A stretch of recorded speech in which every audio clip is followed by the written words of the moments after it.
Hello बच्चों, नमस्ते। Welcome to this amazing session. आज के इस सेशन में हम मूविंग चार्जेस और मैग्नेटिज्म के प्रॉब्लम सॉल्विंग करेंगे।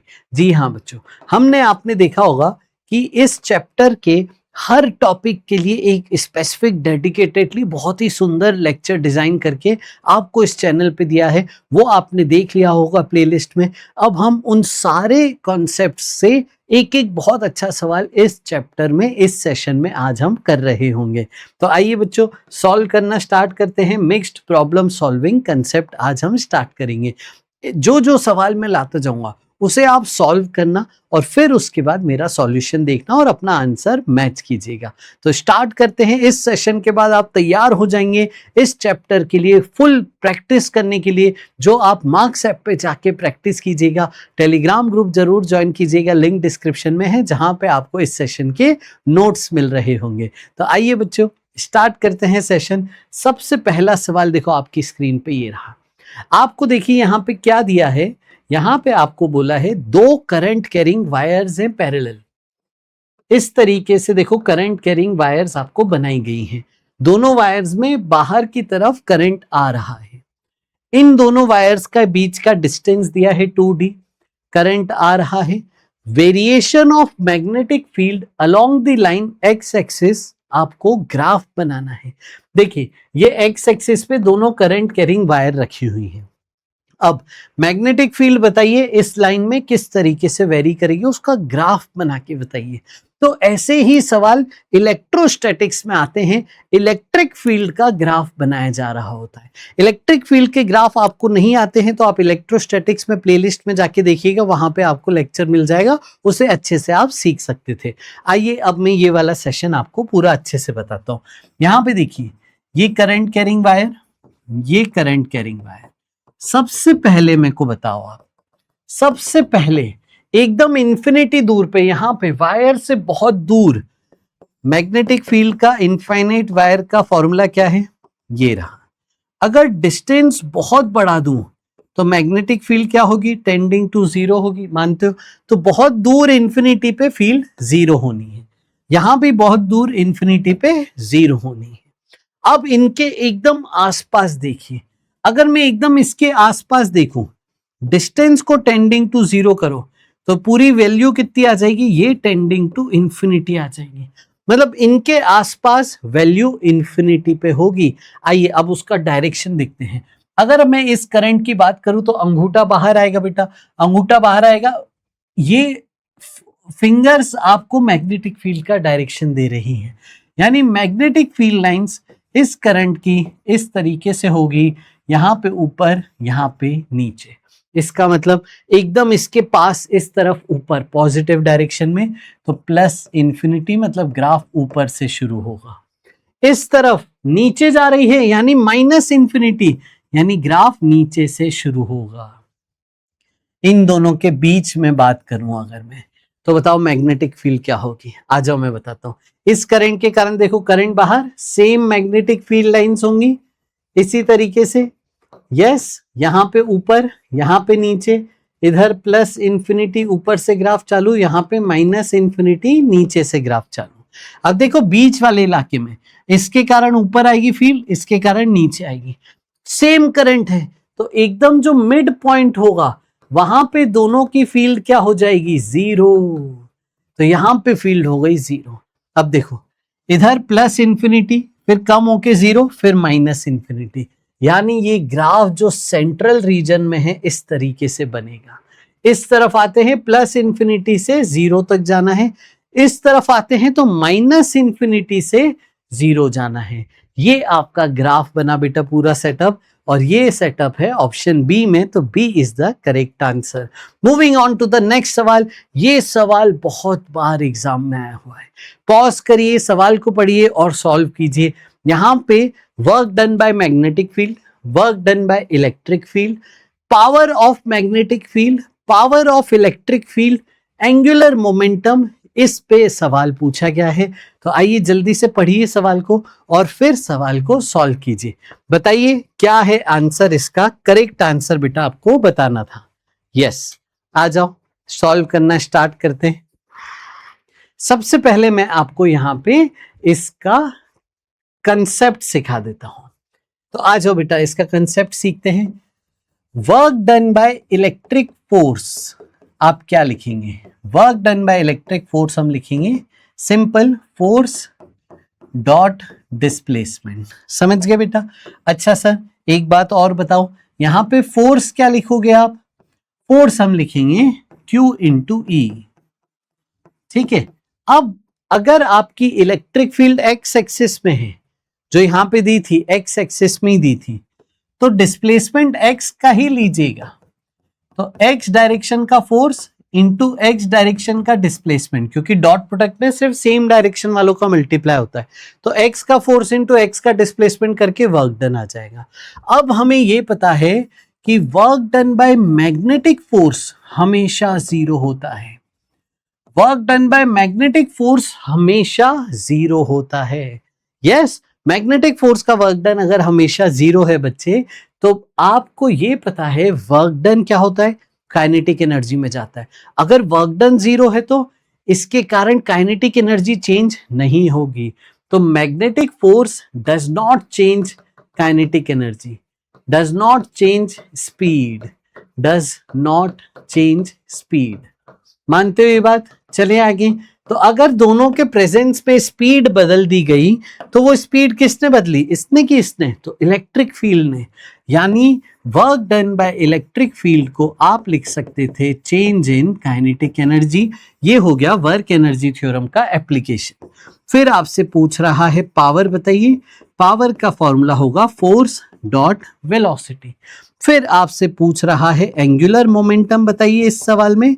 एंगुलर मोमेंटम का फॉर्मूला बेटा हम लिखेंगे mv इंटू परपेंडिकुलर डिस्टेंस। तो आइए सॉल्व करना शुरू करते हैं। चलिए देखिए, ये सवाल में क्या बोला था? यहां पे स्पीड v थी, यहां तक आते आते स्पीड हो गई 2v। तो सबसे पहले मैं काइनेटिक एनर्जी में चेंज निकाल लेता हूं। हाफ m 2v का square minus half m v square, ये देखो हो जाएगा 4mv square minus mv square by 2, इसका मतलब 3/2mv स्क्वायर। ये आ गया चेंज इन काइनेटिक एनर्जी। अब देखो वर्क डन लिखते हैं। तो इलेक्ट्रिक फील्ड इस तरफ है, तो इसी डायरेक्शन का डिस्प्लेसमेंट, बताओ डिस्प्लेसमेंट इसी डायरेक्शन का क्या है? 2a। y में a है, x में 2 है, मेरे को सिर्फ x के डिस्प्लेसमेंट से मल्टीप्लाई करना है इलेक्ट्रिक फील्ड के फोर्स को। तो वर्क डन देखो कैसे लिखा हमने, फोर्स डॉट डिस्प्लेसमेंट जब आप करोगे आपको मिलेगा QE इंटू एक्स का डिस्प्लेसमेंट। इसी को किसके बराबर करना था? चेंज इन काइनेटिक एनर्जी के बराबर। और ये देखिए इलेक्ट्रिक फील्ड यहां से आ गई। क्या आई? Electric field. ये दैट्स इट बच्चों। पढ़ो तो जरा option 1। Option 1 3/4mv square by QA एकदम सही हो गया ये। सही है, एकदम सही हो गया ये। अब आगे बढ़ते हैं। देखो रेट ऑफ वर्क डन की बात हो रही है, तो रेट ऑफ वर्क डन का मतलब है पावर। पावर क्या है? Force dot velocity. P point पे बात हो रही है। पी पॉइंट पे फोर्स किधर होगा? देखो इस तरफ, QE आई कैप डॉट वेलोसिटी का वेक्टर बताओ इस तरफ, V आई कैप। तो पावर हो गया QEV, E की वैल्यू डाल दीजिए, तो 3/4mv cube upon Q cut जाएगा A। ये पावर आ गया। देखिए rate of work done exact match कर रहा है, तो B सही हो गया। C पे बात करते हैं। रेट ऑफ वर्क डन दोनों के कारण जीरो। देखो मैग्नेटिक फील्ड के कारण तो जीरो ही, यहां पे फोर्स इलेक्ट्रिक फोर्स इधर होगा, वेलोसिटी इधर, परपेंडिकुलर, तो इलेक्ट्रिक फोर्स का भी पावर जीरो, मैग्नेटिक का तो है ही जीरो, तो ये भी सही हो गया। अब अगला पूछ रहा है difference between magnitude of angular momentum, बताइए P और Q पे। और ये एंगुलर मोमेंटम बेटा अबाउट O पूछा है, अबाउट O पूछा है। O के अबाउट एंगुलर मोमेंटम निकालते हैं, आ जाओ। तो O के about angular momentum mv into perpendicular distance. ये रहा P point, mv perpendicular distance A, तो एंगुलर मोमेंटम एट P हो गया mva। Angular momentum at Q देखते हैं, m स्पीड यहां पे आके हो गई 2v, डिस्टेंस 2a, तो देखिए m into speed into distance 2v into 2 है 4mva। डिफरेंस बताओ जरा, डिफरेंस बताओ। चेंज इन एंगुलर मोमेंटम क्या आ रहा है 3mva। यहां पे देखिए डिफरेंस क्या था 2mva, यानी ये गलत हो गया। तो आपका सही जवाब है A B C option number 3। आए समझ में बेटा, इसको ध्यान रखेंगे अच्छे से। आगे बढ़ते हैं अगले सवाल पे। अगला सवाल है टेंशन इन द रिंग का। जल्दी से बताओ, क्या आपको ये पता है टेंशन इन रिंग का शॉर्टकट होता है scalar total force divided by 2 पाई। क्या आपको पता है इसका शॉर्टकट होता है scalar total force divided by 2 पाई? नहीं पता है तो कमेंट करके बताना, मैं आपको ये पूरा सेशन बताऊंगा। अभी ये सवाल मैं इसी शॉर्टकट से तुरंत बताऊंगा। आइए, तो ये सवाल देखो क्या कह रहा है कि आपने एक करंट कैरिंग वायर को मैग्नेटिक फील्ड में रखा, तो इस पे टेंशन इन द रिंग बताइए। अब देखिए, हमें पता है यूनिफॉर्म फील्ड में लूप में नेट फोर्स कितना होता है 0, तो इसलिए vector sum of net force तो 0 ही हो जाएगा। यस, वेक्टर सम तो 0 हो जाएगा, इसीलिए स्केलर सम लिखा है। आइए यहां पे देखिए, ये छोटा सा एलिमेंट लीजिए, इस छोटे से एलिमेंट का करंट इधर, dl वेक्टर इधर, मैग्नेटिक फील्ड क्रॉस में, मैग्नेटिक फोर्स क्या लिखेंगे I L क्रॉस B, याद है I dl j cap cross B minus के कैप। सही लिखा है बच्चों? तो ये देखिए क्या हो जाएगा I dl B, j cross के बेटा I में, और ये माइनस I हो जाएगा। अब देखो हर जगह मैं आपको फोर्स बताता हूं, आप राइट हैंड रूल से लेना। तो IL क्रॉस B, फोर्स इधर आएगा, इधर फोर्स, ये देखिए हर जगह फोर्स ऐसा है। तो ये फोर्स वायर को क्या कर रहा है बताओ, ये वायर को खींच रहा है, ठीक है। तो वायर में एक टेंशन आ जाएगा। वही देखो आपसे पूछा था कि टेंशन इन द वायर बताइए। इस वायर में मैग्नेटिक फील्ड चालू करने से इसका शेप ऐसा हो गया, हर तरफ से सेम फोर्स, और टेंशन इन द वायर बताइए। अब देखिए इन सब का वेक्टर एडिशन क्या हो जाएगा 0, स्केलर एडिशन। तो BIL का मैग्नीट्यूड जोड़ते जाइए, BIL जोड़ते जाइए, तो पूरी लेंथ कितनी हो गई 2 पाई r। ये रहा, दैट्स इट, ये आंसर है। या फिर इसको ऐसे भी लिख सकते थे BIL अपॉन 2 पाई, जो एग्जैक्ट मैच हो रहा है ऑप्शन सी से। समझे बेटा? ये हो गया आंसर। अगला सवाल आपके सामने, ये देखिए, force between 2 current carrying wires. 2 parallel wires हैं, इनके बीच का फोर्स आपको पता है कि नहीं, बताओ तो जरा। हमें पता है mu naught I1 I2 L upon 2 पाई R। यस बेटा, ये है force on I2 due to I1, और स्मॉल n क्या है, ये है length of I2, length of I2। ये बेटा हमने सीखा है ना। अगर आपको ये नहीं आता है तो आप प्लेलिस्ट में जाके देख सकते हैं, वहां पे आपको इसका पूरा सेशन मिल जाएगा। तो 2 करंट कैरिंग वायर के बीच का फोर्स का ये फॉर्मूला हो गया। इनफाइनाइट वायर्स के लिए हम डिफाइन करते हैं फोर्स पर यूनिट लेंथ, और वो फॉर्मूला देखो यहीं से आप बता सकते थे, ये रहा। स्मॉल r क्या है, इनके बीच की दूरी, I1 I2 इनका करंट। तो एक की मैग्नेटिक फील्ड दूसरे पे फोर्स लगाती है, ये फोर्स का मैग्नीट्यूड हो गया। सेम डायरेक्शन के करंट रिपेल करते हैं, सेम डायरेक्शन के करंट रिपेल करते हैं। तो यहाँ पे दोनों करंट कैरिंग वायर थी इस तरीके से, ये एक करंट कैरिंग वायर है पूरी ऐसी, दूसरी करंट कैरिंग वायर, इन दोनों वायर्स को स्ट्रिंग से कनेक्ट किया था, ठीक है। जैसा पार्टिकल को मैकेनिक्स में करते हैं, वैसे यहाँ पूरी करंट कैरिंग वायर को रस्सियों से कनेक्ट किया था। रस्सियों से कनेक्ट किया, इन दोनों ने एक दूसरे को रिपेल किया। ये इन दोनों पे मैग्नेटिक फोर्स है, ग्रेविटी मानी है, जी है आंसर में, तो इन दोनों का mg नीचे की तरफ होगा। ये तो यहां पे देखो टेंशन होगा इस तरीके से वायर का, ये टेंशन, और ये टेंशन वर्टिकल से एंगल थीटा बनाएगा। M I right? यस।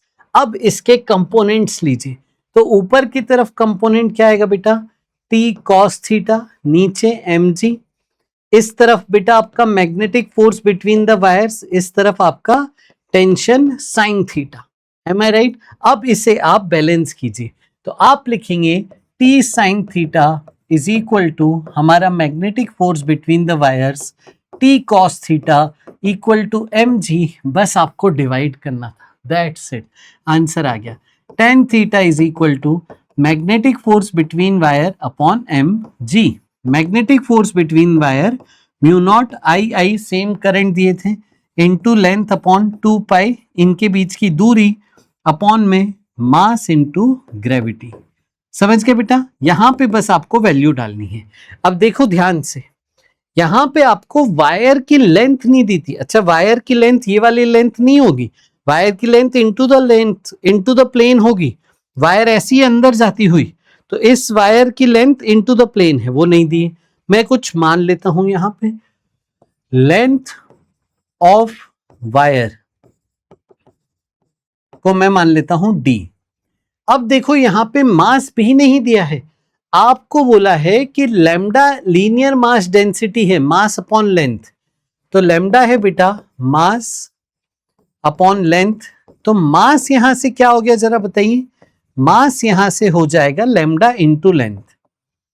ठीक है, ये एक चीज हो गई। अब दूसरी चीज, मुझे इन दोनों के बीच का डिस्टेंस भी चाहिए, ये डिस्टेंस, तो आप देखो ये ट्रायंगल में एल थीटा, जब आप इस ट्रायंगल में ट्रिग्नोमेट्री लगाते हैं, ये डिस्टेंस जब निकालना है तो ये इस ट्रायंगल के लिए परपेंडिकुलर हो गया, sine theta perpendicular upon hypotenuse, perpendicular length हो गई एल साइन थीटा।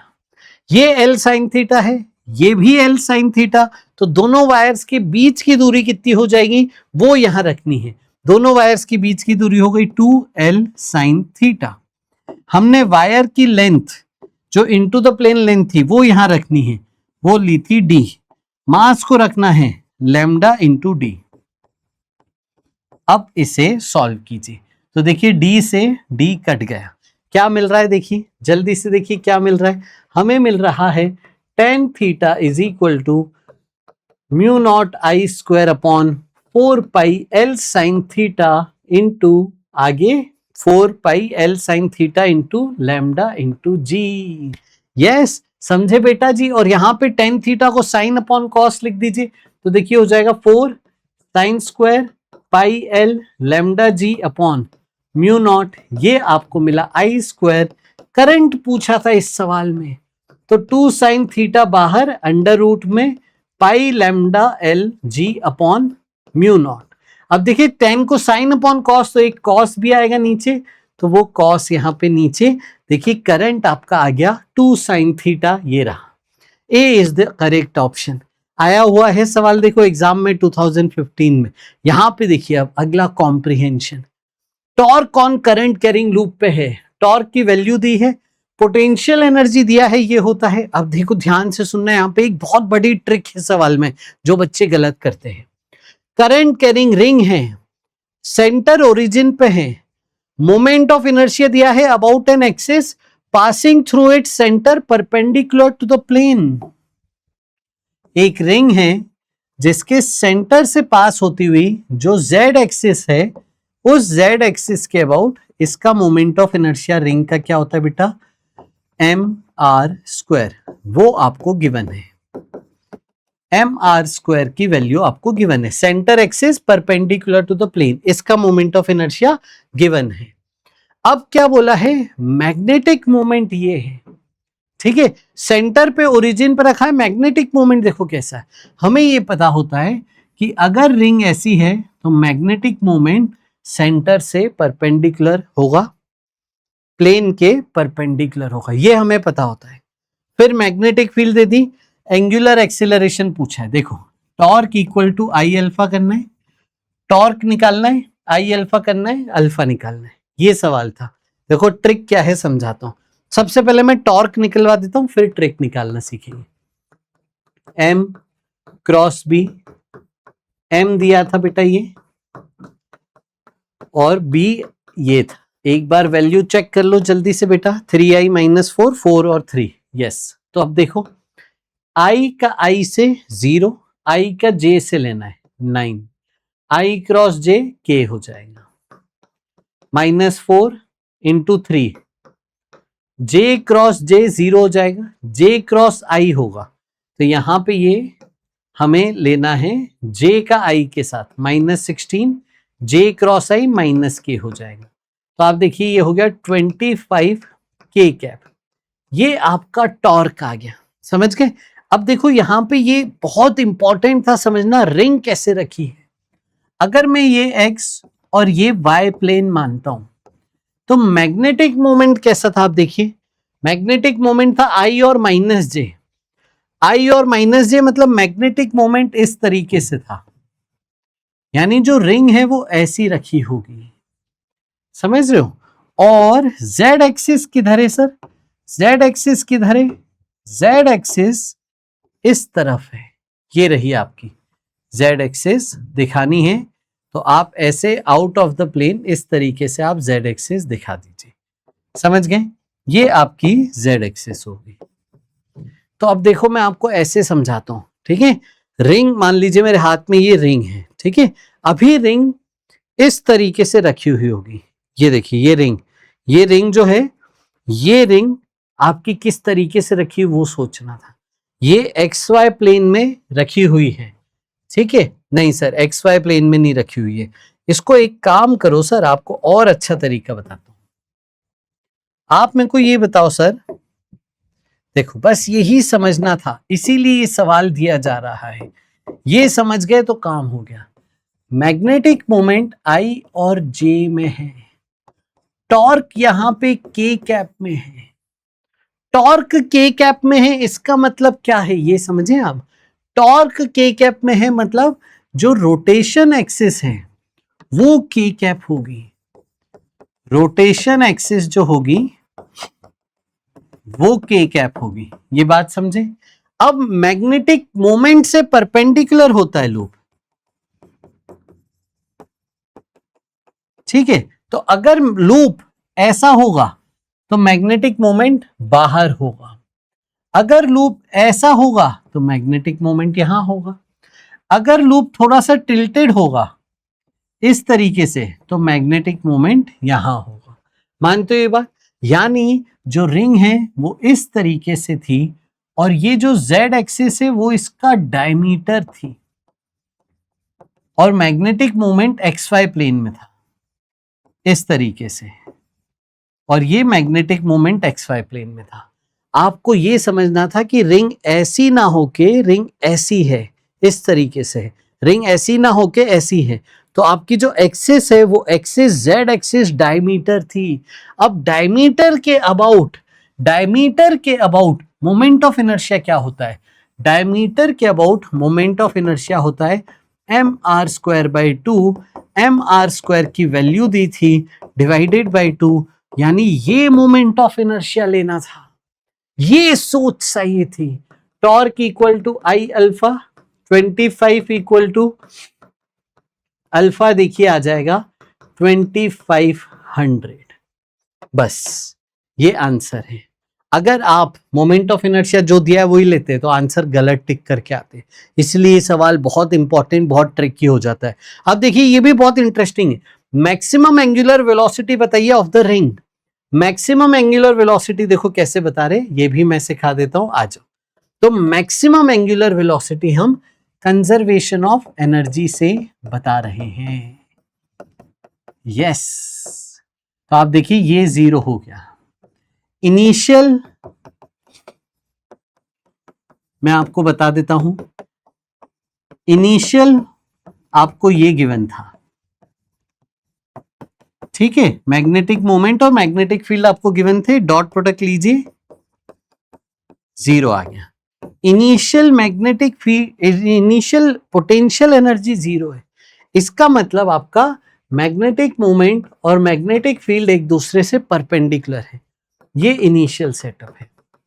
तो काइनेटिक एनर्जी मैक्सिमम कहां होगी, जब पोटेंशियल मिनिमम होगी, पोटेंशियल मिनिमम कहां होती है, स्टेबल इक्विलिब्रियम पोजीशन में, स्टेबल इक्विलिब्रियम पोजीशन ये होती है, ये पोटेंशियल एनर्जी मिनिमम की कहानी थी, इसीलिए यहाँ पे फाइनल लेंगे। यहाँ potential energy minimum, kinetic energy maximum लेंगे। और पोटेंशियल एनर्जी क्या लिखते हैं हम, minus m B dot product, तो एम बी कॉस थीटा, ये कॉस जीरो, मतलब minus mod m mod B, ये लेंगे। अब बताओ इसका मैग्नीट्यूड क्या है, देखो under root x square plus y square 5 आ जाएगा, और b का भी मैग्नीट्यूड 5 है, तो u फाइनल आप लोगे -25। आई बात समझ में? तो अब मैं वैल्यू रखता हूं u initial plus k initial equal to u final plus k final, और final energy half I omega square. Rotational motion की बात हो रही है तो रोटेशनल काइनेटिक एनर्जी, और मोमेंट ऑफ इनर्शिया आपको सिखाई दिया कैसे लेना है, तो ये हो गया 50 100, ये ओमेगा स्क्वायर आ जाएगा। आप इसे सॉल्व करना, आपका आंसर आएगा 50√2। तो ओमेगा का आंसर बेटा इस सवाल का है, ये रहा 50√2। आया समझ में? कमेंट करके बताना कुछ डाउट है तो। इसी तरीके से अब हम आगे बढ़ रहे हैं।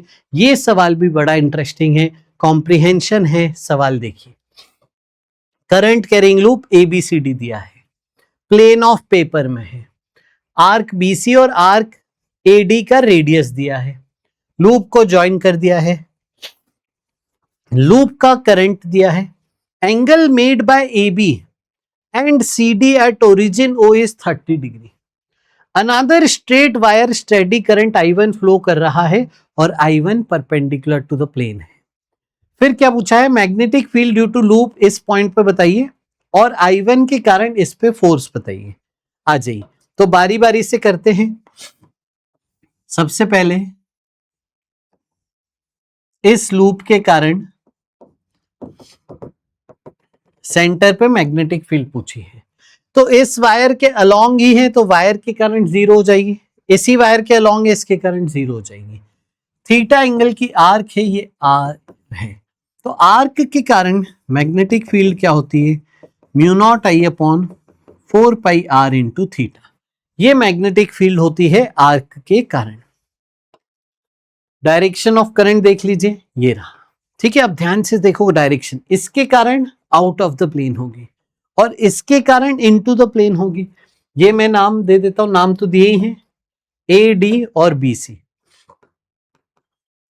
अब बताओ AD का ज्यादा होगा कि BC का, जो पास है उसकी फील्ड ज्यादा, तो AD का ज्यादा होगा, तो magnetic field of AD minus BC। Opposite direction था इसलिए माइनस करना है।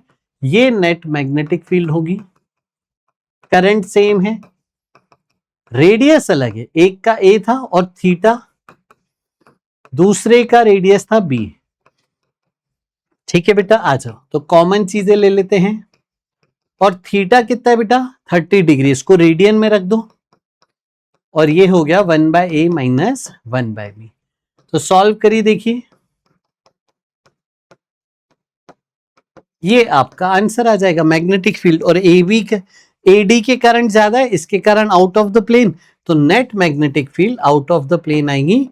यहां पे किस में मैच कर रहा है, ऑप्शन डी इसका सही जवाब हो गया। अब आते हैं I1 के कारण इस लूप पे फोर्स बताना है। बड़ा इंटरेस्टिंग है, बड़ा इंटरेस्टिंग है, ध्यान से सुनिएगा। ये I1 है, एक तो ये वायर है, एक ये वायर है, नाम दे देता हूं 1 2, एक ये वायर है 3, एक ये वायर है 4। पहले मैं आपको 3 और 4 का समझाता हूं, ठीक है, मजा आएगा, ध्यान से सुनना। तो 3 जो वायर है वो ऐसी है, फोर्स ऑन 3 क्या लिखोगे, IL क्रॉस B। तो I1 के कारण इस पे फोर्स, मतलब I1 की मैग्नेटिक फील्ड निकालो यहां पे, तो I1 करंट बाहर, अंगूठा बाहर, और फील्ड ऐसी, तो I1 की मैग्नेटिक फील्ड देखो इस तरीके से है। ठीक है, तो I1 की मैग्नेटिक फील्ड ऐसी, और लूप जो 3 वायर है वो भी ऐसी।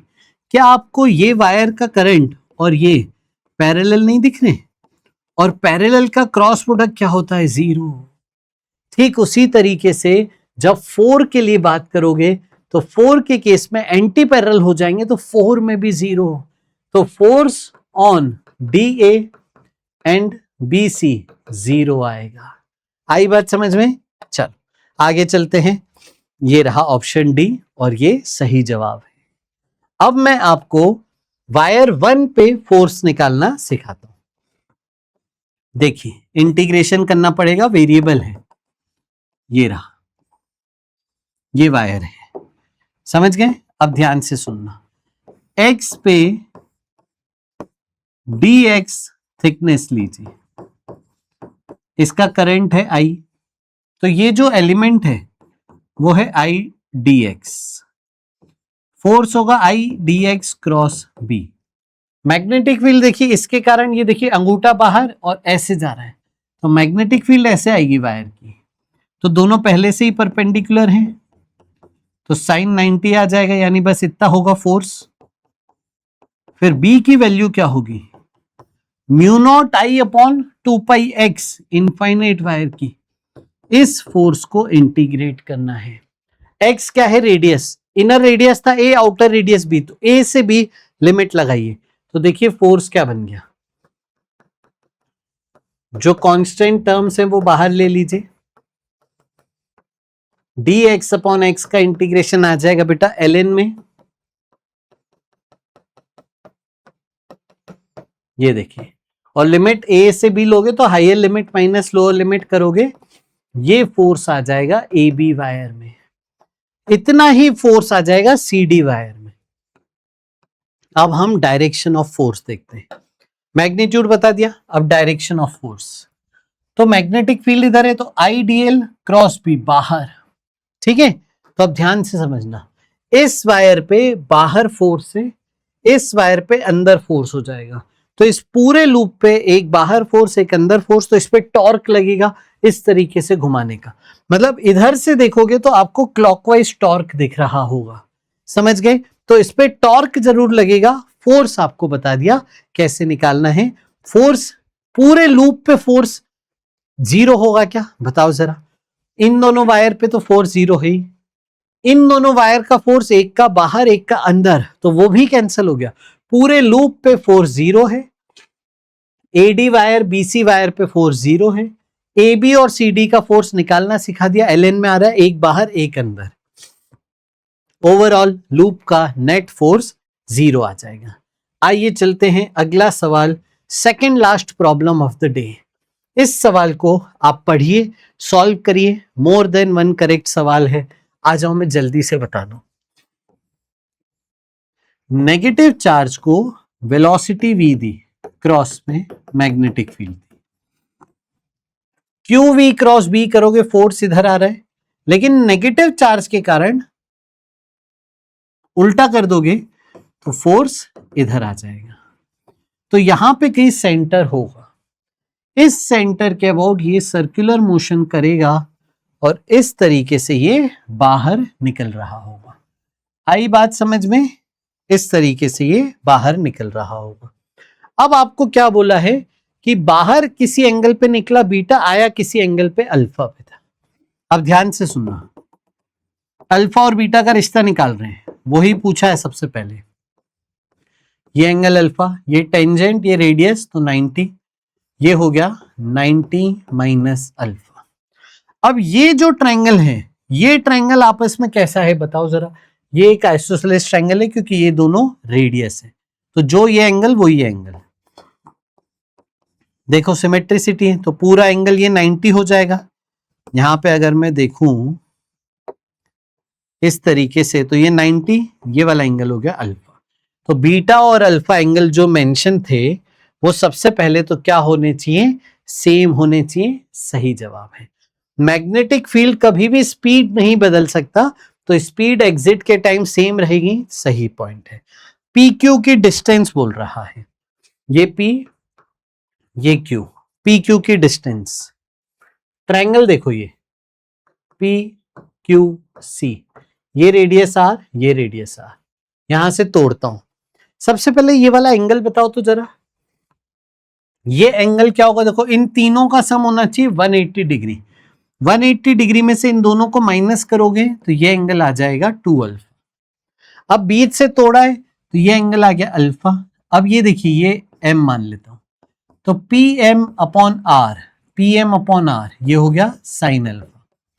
तो पी एम कितना हो गया, R sine alpha. P Q distance कितना हो गया, पूरा डबल, मानते हो ये बात। और रेडियस किसके बराबर, रेडियस है m v by q B के बराबर। ये रहा radius, m v by q B के बराबर, ये रेडियस हो गया। तो आ जाओ देखें फिर, देखो m v by q B into 2 sine alpha, तो पी क्यू सही हो गया। अब बोल रहा है पार्टिकल अंदर कितनी देर तक था, तो ये आपको सिखाया है लेक्चर में। यूनिफॉर्म सर्कुलर मोशन होता है तो एंगल रोटेटेड को ओमेगा टी के बराबर लिखते हैं। और अगर चार्ज को मैग्नेटिक फील्ड में छोड़ दें तो टाइम पीरियड का फॉर्मूला ये होता है, ओमेगा का फॉर्मूला ये होता है। अब angle rotated basically arc angle है, ये पूरी आर्क का एंगल कौन सा होगा, देखो मैं आपको शो कर देता हूं डिफरेंट कलर से। ये है आर्क एंगल, कितना हुआ आर्क एंगल बताइए, 360 में से 2 अल्फा माइनस, तो रेडियन में हम इस तरीके से लिखेंगे। तो यहां पे बताइए क्या हम पुट करें, 2 pi minus 2 alpha equal to omega t. Time देखिए क्या हो गया, 2 common, pi minus alpha, omega की वैल्यू रख दीजिए। तो ये टाइम इनसाइड मैग्नेटिक फील्ड का यहाँ पे फॉर्मूला आ रहा है, ये ही वो दिया था। तो डी भी सही जवाब, इसके सही answer A B C D. आगे बढ़ते हैं, last problem of the day है कैविटी वाले सवाल। तो कैविटी वाले सवाल आपको आने चाहिए। सबसे पहले मैं मैग्नेटिक फील्ड इनसाइड कैविटी का आपको पूरा डिस्कशन बता देता हूं, है ना, ये डिस्कशन आना चाहिए बेटा हम सबको। तो ये बता देते हैं, मैग्नेटिक फील्ड इनसाइड कैविटी ये होती है mu naught by 2 J cross position of C2 with respect to C1, same at all points inside cavity। Cavity के इनसाइड हर पॉइंट पे मैग्नेटिक फील्ड सेम होती है और उसका ये फॉर्मेट है। आओ ये पूरा समझा देता हूं, फिर अगले सवाल पे चलूंगा। ये देखिए, मान लीजिए ये कैविटी है, पॉइंट P सेंटर 2 कैविटी का सेंटर, और सेंटर 1 पूरे स्फीयर, पूरे सिलेंडर का सेंटर। ठीक है, समझना ज्योमेट्री क्या है। स्फीयर के कैविटी में इलेक्ट्रिक फील्ड इलेक्ट्रोस्टैटिक्स में निकाली थी, यहां सॉरी बेटा, स्फीयर के कैविटी में इलेक्ट्रिक फील्ड इलेक्ट्रोस्टैटिक्स में निकाली थी। सिलेंडर के सिलेंड्रिकल कैविटी में मैग्नेटिक फील्ड यहां पे निकाल रहे हैं। तो एक सिलेंडर है बेटा, उसके पूरे क्रॉस सेक्शन में करंट जा रहा था, इस जगह पे एक सिलेंड्रिकल कैविटी बना दी, तो हर जगह से करंट जा रहा है सिवाय कैविटी वाले रीजन में। अब आपका इसका क्रॉस सेक्शन एरिया देखोगे तो ये क्रॉस सेक्शन एरिया दिख रहा है, पी पॉइंट कैविटी के इनसाइड है, तो पी पॉइंट पे मैग्नेटिक फील्ड बतानी है। ये आपको उसका कंसेप्ट दे दिया है कि मैग्नेटिक फील्ड का फॉर्मूला कैविटी के अंदर हर जगह सेम रहेगा, है ना, डायरेक्शन बदल जाएगा, डायरेक्शन तो देखो कर्व रहता है तो डायरेक्शन वैसा रह जाएगा, लेकिन आर का डायरेक्शन फिक्स है, जे का डायरेक्शन फिक्स है। तो ओवरऑल पी पॉइंट पे हर जगह मैग्नेटिक फील्ड सेम रहेगी। Similarly same result electric field में आता था, स्फीयर के कैविटी में इलेक्ट्रिक फील्ड हर जगह सेम रहती थी, वैसे ही यहाँ पे सिलेंडर की सिलेंड्रिकल कैविटी में मैग्नेटिक फील्ड हर जगह सेम रहती है। आता कैसे है देखो मैं बता दूं, फिर एक एग्जांपल भी बता दूंगा। हम इनसाइड कैविटी जब मैग्नेटिक फील्ड लिखते हैं तो पूरे सिलेंडर के कारण माइनस कैविटी रीजन के कारण। इनसाइड का फॉर्मूला हमने सीखा है, सिखाया है आपको, जे क्रॉस आर होता है। यस बिल्कुल सही बेटा, ये अगर आपको फॉर्मूला नहीं आता है तो आप ये मैग्नेटिक फील्ड वाले मेरे लेक्चर देखिएगा, वहां पे ये फॉर्मूला बताया है। और ये वैल्यू होगी पॉइंट की विथ रिस्पेक्ट टू C1, पूरे के कारण है ना तो C1, और ये पॉइंट की विथ रिस्पेक्ट टू C2।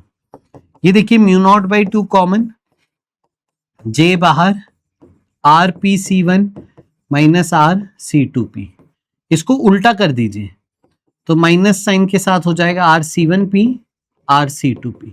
ये बेसिकली हो गया RC2 माइनस RC1। तो वेक्टर में RC2 माइनस RC1 क्या हो जाता है, RC2 with respect to C1। ये मैग्नेटिक फील्ड आ गई कैविटी के रीजन में, इनसाइड कैविटी, हर जगह सेम। आओ अब इसका डायरेक्शन भी मैं बता देता हूं।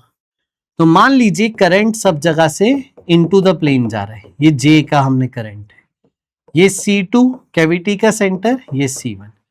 तो RC2 C1 मतलब C2 की पोजीशन C1 के रिस्पेक्ट में, ये हो गया RC2 with respect to C1, और J जो है वो क्रॉस में है, तो J cross R, right hand rule से राइट हैंड J की तरफ, फिर क्रॉस R, तो मैग्नेटिक फील्ड इधर आ गई। पूरे इलाके में magnetic field right hand rule करोगे तो इस तरफ आएगी। समझ गए? ये मैंने आपको बता दिया, magnetic field inside cavity cylindrical region में सेम होती है हर पॉइंट पे, ये उसका फॉर्मूला है। J करंट डेंसिटी है, करंट पर यूनिट एरिया, और RC2 C1 position of centre two with respect to centre 1 है, सेंटर टू कैविटी का सेंटर है। अब देखिए ये एडवांस में आया हुआ सवाल है, कैविटी के अंदर नहीं पूछ रहा है, अलग सवाल है। ये बोल रहा है कि आप मेरे को बच्चों P पॉइंट पे, ये P पॉइंट पे मैग्नेटिक फील्ड बताओ। पूरा सिलेंड्रिकल क्रॉस सेक्शन है, उसमें करंट डेंसिटी आपको दी है, J फ्लो हो रहा है करंट, इस जगह में कैविटी क्रिएट कर दी, ये वाला पूरा सिलेंड्रिकल इलाके में यहां से करंट गायब कर दिया। तो फुल के कारण लिखेंगे, इसके कारण माइनस कर देंगे। सेम तरीका होता है कैविटी वाले सवालों का। आ जाओ, सबसे पहले पूरे के कारण लिख लेते हैं। तो मैग्नेटिक फील्ड सरफेस पे क्या लिखते हैं हम, mu naught I upon 2 pi radius. ये फॉर्मूला है सरफेस पे मैग्नेटिक फील्ड का। तो R स्क्वायर से मल्टीप्लाई डिवाइड कर देता हूं, और current upon pi R square J हो गया। तो ये मैग्नेटिक फील्ड हो गई पूरे के कारण, और फुल का रेडियस कितना है देखो, पूरे का रेडियस है A, तो ये हो गया म्यू नॉट JA बाई 2। ये मैग्नेटिक फील्ड फुल, अगर पूरा फील्ड होता करंट से तो ये होती। अब सेकंड, जो हिस्सा हटा दिया उस हिस्से से P के अबाउट लिखते हैं। जो हिस्सा हटाया उसका रेडियस क्या होगा, A बाई 2। उसके सेंटर से दूरी कितनी होगी, ये देखना है। A बाई 2 ये था, A बाई 2 प्लस A, ये रहा। आई बात समझ में? तो सेंटर से दूरी कितनी हो गई, 3A बाई 2। समझ गए? अब ये आउटसाइड मैग्नेटिक फील्ड का फॉर्मूला है। आउटसाइड मैग्नेटिक फील्ड का फॉर्मूला होता था वायर के आउटसाइड मैग्नेटिक फील्ड का म्यू नॉट I अपॉन 2 पाई, इसको मैं ना स्मॉल r नहीं लिखता हूं, ठीक है, इसको मैं कैपिटल R लिख देता हूं ताकि आपको याद रहे। कैपिटल R मतलब रेडियस, ये स्मॉल r था, ठीक है। और स्मॉल r क्या होता था, डिस्टेंस फ्रॉम द सेंटर, जो कि कितना है 3A बाई 2, तो वो मैंने यहां पे लिख दिया। अब बारी है करंट की। करंट को, इस इलाके के करंट को क्या लिखोगे आप, डेंसिटी इंटू एरिया। एरिया क्या लिखोगे, पाई इंटू R स्क्वायर। देखिए तो ये आ गया म्यू नॉट JA बाई 12। ये है इस कैविटी वाले इलाके के कारण P पॉइंट पे मैग्नेटिक फील्ड। तो net magnetic field at P होगी पूरे के कारण मैग्नेटिक फील्ड माइनस कैविटी के कारण मैग्नेटिक फील्ड। पूरे के कारण मैग्नेटिक फील्ड ये है, माइनस कैविटी के कारण मैग्नेटिक फील्ड ये है। अब देखिए 1/2 माइनस 1/12, 6 से मल्टीप्लाई करो, 6 माइनस 1 5/12, ये आंसर है। और इसी को आंसर उसने बोला था n/12 मानिए। आप बताइए n क्या आ गया? n देखिए यहां से आ गया आंसर 5। तो इस एडवांस के सवाल का आंसर था, इंटीजर टाइप सवाल का, 5। आए बेटा समझ में? तो ये था आज का सेशन। कमेंट करके बताना कैसा लगा और किन चैप्टर्स पे आपको और प्रॉब्लम सॉल्विंग चाहिए। मिलेंगे हम अगले सेशन में। बहुत सारा प्यार, बहुत सारा आशीर्वाद। Bye bye, take care, lots of love.